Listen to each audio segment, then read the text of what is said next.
DKU TV.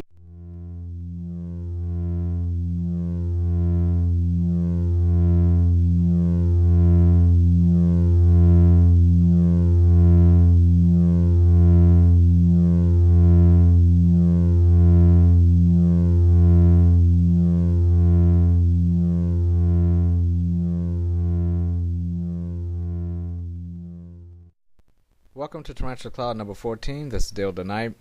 We're going to start off with our new additions. I ordered from Pet Center USA 2 Avicularia Versicolors, and he threw in a freebie B Vagans, so thank you, Paul Becker. As you can see, one died in transit. It molted and didn't quite make it, didn't recover from it, and passed away. This kind of stuff happens. This is part of the hobby, so rest in peace, little one. As you can see here, one did survive, and this is my beautiful Versicolor Callisto, the Antilles or the Martinique Pinktoe. This is one of the tarantulas that's been on my wish list forever, it seems like, since I got into the hobby. For those of you who know me well, you know I love raising slings. That's the fun and the joy that I get out of this hobby, is raising these little guys into adulthood and seeing all the transformations, molt, all the way into adulthood, and that's where I get most of my joy from this collection that I have. And this tarantula is simply amazing to me. I'm not a huge avic person, but this one is right up there with me with the P Metallica. I love this tarantula. Here's the freebie, Ganymede. This is the B Vagans Mexican Red Rump, about 1/4 inch, so really tiny. And thanks again, Paul Becker, for the freebie that he threw in there. Really appreciate it. Love the B Vagans. Let's get to our molts. We got 2 molts here. We're going to start off with Orion. This is the Grammostola Porteri, or some call the Grammostola rosea, brown color form, Chilean rose. As you can see, it's a female. This one went into a little bit of a pre-molt before she molted, but not too long of a pre-molt. And what I got out of it was this. I'm going to jump right into what you see on her carapace meeting her abdomen there. It was a piece of her abdomen that did not come off. It's stuck heavily on there. I can't take it off because it'll end up cutting into her. I've been cutting it down a lot. It was actually a lot longer than that, but I'm taking my time with it and didn't want to disturb it too much after the molt. So probably next week I can get it down a lot lower, but it's going to be on there visibly probably for the next couple years until she molts again. You can see it there. I get it down as low as I can without hurting her, but there's going to be something on there for a while, at least for a couple years. So again, welcome to the tea hobby. That happens, but coloration on her is beautiful. She actually turned out really. Her legs are not black; they're kind of a blackish bluish color, and the carapace is bronze goldish. So she actually turned out really gorgeous. Tattoo Tarantula marinus, the orange baboon tarantula, the OBT. Sat out the laundry for me, which is outstanding because I really wanted to get a measurement on her. I wasn't sure how big she was in there. She turned out to be around 3 inches. Now she was around 2.5 inches before. She's gonna begin a rehouse soon. She's in a mini critter keeper now. She'll be going to a small one. And could not sex it obviously, but all signs pointing to female at this point. Awesome tarantula. Let's hop into the feedings. We're going to start off with a T who molted over a week ago, and that's Rogue, my Acanthoscurria Chacoana, Bolivian Salmon Pink. And lightning fast tarantula, she looks completely different than she did a couple months ago when she was just very brown. She almost looks like an Inseptilis a couple months ago, but now that carapace is probably my favorite part of her. It's just huge, and with that red abdomen, white striping on the knees, this is a very underrated tea in the hobby. I'm surprised a lot of people don't have this tarantula, because it's a beautiful Acanthoscurria. And she is back to her old form. She's eating just fine. This is the first time I've fed her on camera since her molt, and she is just amazing looking. Willow, Pamphobedius fortis, Colombian brown, one of my new additions for over a week ago. and she eats very well. She's a big girl, and these crickets go down very fast with her, so she gets a couple of them, and she's happy with that. Temperament on this tea is she's not defensive or aggressive, but she definitely likes to be left alone. She reminds me a lot of my Phomitopus concertes, Haitian brown bird eater raven, who you'll see later on this vid. I can open up the enclosure and do some things in there, but those hairs are insanely pronounced on her, and they get all over me. I mean, this one and the Acanthoscurria Geniculata, their hair's messing me the worst. But the Fortis is actually temperament is not too bad right now. General Phonopelma Chalcodes, desert / Mexican blonde. This is the juvie suspect male. This tea never eats on camera. This is one of the. This one, along with my Nadu chromatus, is probably the biggest excavators I have in my collection. This tea, if I put her in there with substrate, or he in there with the substrate, he would have it tunneled out in a couple hours. He just goes nuts in there. He's got a very strange little personality, but glad to see him eat on camera because he's never featured in any of my vids. Here's a bigger Chalcodes, Venus, desert / Mexican blonde, and it's good to see her back to form. She's eating again. She's one of my biggest eaters, and she was refusing food a little bit after her last molt. She had a bit of a bad molt. She almost died. She was very dehydrated. She still isn't as big as she was as far as bulkiness, but her abdomen has gotten bulky again, which is great, and she's starting to fill out again. She lost a lot of weight and was very thin and skinny here, and that's why she's getting 2 worms here. I'm just trying to bulk her up just a little bit, get her back to form, but her strength is back. She's able to lift her abdomen again. She was dragging a little bit there after she molted, and she scared me like crazy because this is one of my favorite teas in my collection. But she's doing great. It's good to see her back to form and healthy again and eating like she used to eat, because she's a very beautiful tarantula. I was hoping that she wasn't too old, but she doesn't look she looks healthy. That's all I can say. She's starting to look healthy again, because she didn't look like healthy there for a while. Fire, Brachypelma Vagans, Mexican red rump. Another one had a strange molt. As you can see, the red spot is still on top of the carapace there. For those of you who didn't see the last T-Cloud, piece of her carapace tore off a little spot on her head, but she's been doing fine.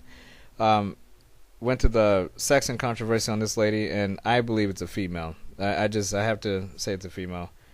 Her legs, I mean, she's starting to bulk up a little bit, so she's starting to look a little bit more like a female to me.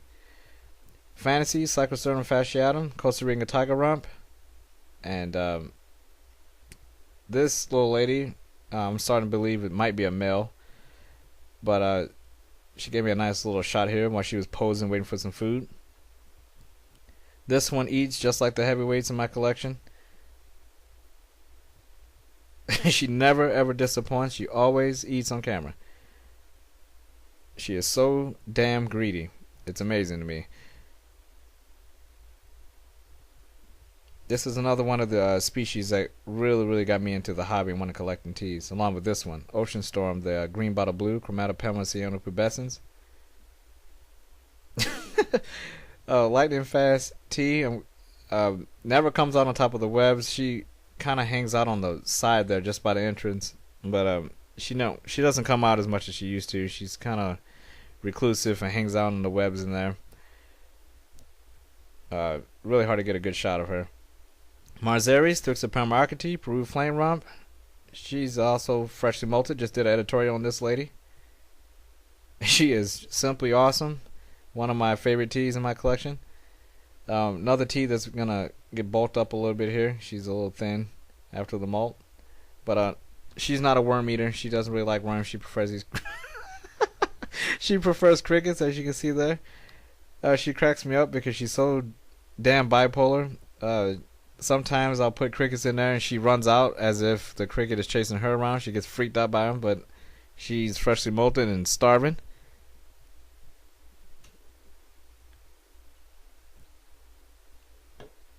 Like I was saying, I just did an editorial on her, and She is doing very well after the last molt. She's going to be most likely going into a little bit of a bigger enclosure.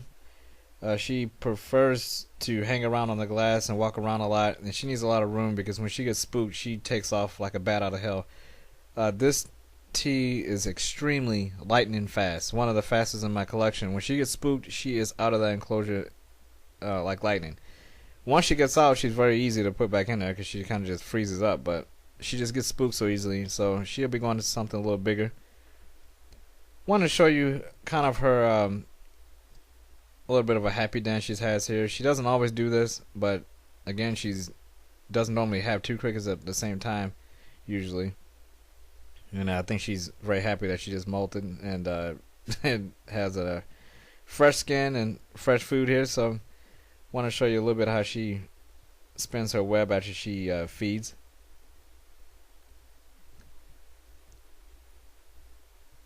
Starting to get big. She's around close to 4 inches now.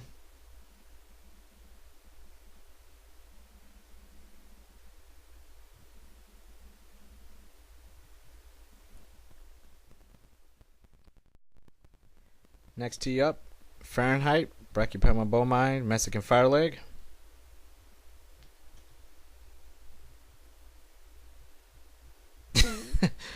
And this is another one of my hungry teas.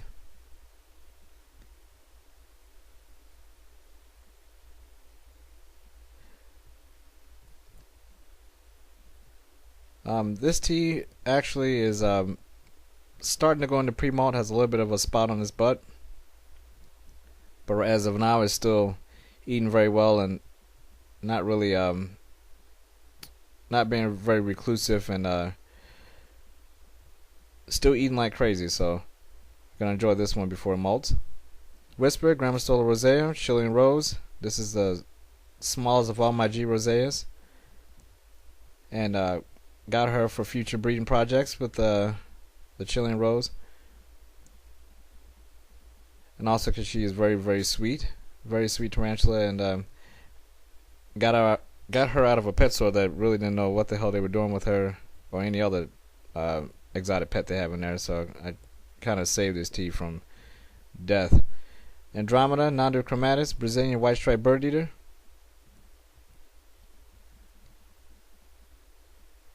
This tea really loves this enclosure setup, but I just noticed her out in the open the other day, and she's getting huge. So she's going to be getting a rehouse very soon.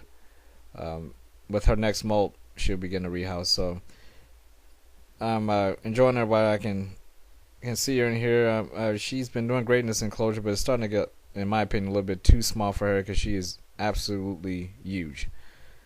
Eclipse, Brachypelma albopilosum, Honduran curly hair. And this tea this is one of the teas I think I watch more than any other tea in my collection when she's in her enclosure, because she's always doing something in there. And it's just those hairs and the that carapace and the temperament. I love brachyes. Besides the Poecilotherias, the brachy genus is my favorite, second favorite anyway. But this tea here has got to be one of my favorite brachyes in the hobby. It's just an amazing looking tea. Those hairs, it's just amazing tea. Star, Grammostola Pokerpeas, Chalcodes. This is my suspect male. He's a very skittish little tarantula, but he can eat when he wants to. He actually eats a lot better now than he did when I first got him. He's a little bigger now. Not 100% confirmed. I have a lot of teas in my collection that are suspects, but this one compared to my other juvie golden E growth rate is a lot different. It looks a lot different. Raven, Formitibus Concerites, Haitian brown bird eater. And even though she's eating in this vid, she's in pre-molt, starting pre-molt. Now she goes into one of the most prolonged pre-molts out of any tea in my collection. So I don't think she'll molt for a few months anyway. But she's already showing signs of it. She's starting to hang out in this one corner that she always hangs out in whatever enclosure I put her in. She always just hangs out in this one corner ever since I as a sling, so she's starting to go into pre-molt already. Scarlet Acanthoscurria Geniculata, Brazilian giant white knee, with perhaps one of the most gentlest attacks I've ever filmed of her.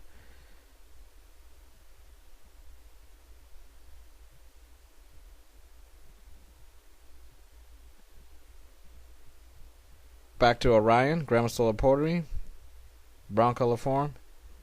This is her first meal since her molt, and you can kind of see here the blue coloration in her legs when it's filmed properly. I was actually really shocked at her when she first molted. She was jet black, and I didn't get good photos or film any of it. She was so black, but her color changed in the last couple of days, and now she started to turn to this weird bluish color with that bronze carapace. She really shocking tea, color wise. Phoenix Brachypelma Emilia, Mexican painted red leg, and this tea is so greedy. It's ridiculous. This is the greediest tea in my collection, right here. Her and my Geniculata. I think they might be at a tie as far as just pure greediness. This tea here was on crickets. I kind of was giving her crickets, but I wanted her to bulk up a little bit, so I gave her a worm here this time. Her abdomen needs to be a little bit bigger for me.